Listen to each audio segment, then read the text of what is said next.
ক্যাম্পাসে দীর্ঘ বছর পরে আসলাম, তবে ওই প্রশাসনিক বিল্ডিংটা মনে হলো আগের মতোই আছে, আর সামনের মাঠটা যেখানে খেলা হতো সেটাও মনে হয় সেম। আর একটু সবুজের গাছগুলো একটু বড় হয়েছে, এগুলো আগে ছোট ছোট গাছ ছিল, হাত দিয়ে ধরলেই ভাঙা যেত, সেই গাছগুলো এখন মোটা মোটা একটা অনেক বড় গাছ। পিছন দিকে সুন্দর বাগান করছে গাছের, এগুলো আমরা লাগাইছিলাম হাজার হাজার গাছ, সেগুলো এখন এইরকম মোটা মোটা একটা হয়ে গেছে, খুব ভালো লাগছে।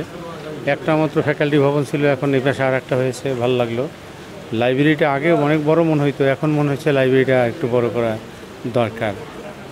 বিসির বাংলাটা ভালো লাগলো। হলগুলোতে যেতে পারিনি, সাদ্দাম হোসেন হলে থাকতাম, পাশেই জিয়াউর রহমান হল তখন একতলা হয়েছে, দোতলা করা হবে এরকম একটা অবস্থা ছিল। আর এই পাশে একটা পুকুর ছিল, আর কোনো বিল্ডিং ছিল না। মাঝখানে শহীদ মিনার একবার হয় একবার ভাঙে, এরকম একটা পরিবেশ ছিল শহীদ মিনারের। সকালবেলা শহীদ মিনার বানিয়েছে, সন্ধ্যাবেলা দেখা গেলো যে আর নাই, অস্তিত্ব নাই, ইট মিট কোথায় চলে গেছে, এরকম ছিল।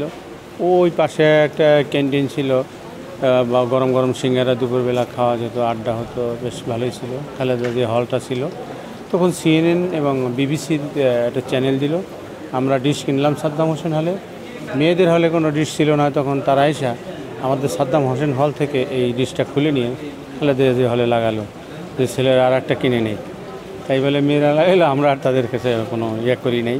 তারপরে আবার আমরা আর একটা কিনে লাগালাম। এইভাবে দুইটা ডিশেই মূলত আমরা CNN BBC দেখতাম কয়েক ঘন্টার জন্য। এই ছিল হল। আর আমরা হল ম্যাচ চালাতাম, উজানগ্রাম হাট ছিল ওই পাশে, সেখান থেকে গরু কিনে এনে জবাই করে সেই গরু সবাইকে খাওয়ানো হতো।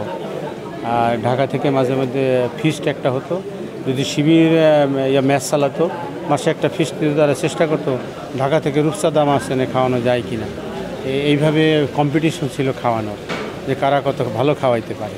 তো এখন ক্যাম্পাসটা কীভাবে চলছে আমি জানি না, খাবার দাবার ভালো আছে কি না, তখন এইভাবে হইতো। আর ডাইল ওরকম পাতলাই ছিল, এভাবে চলতো।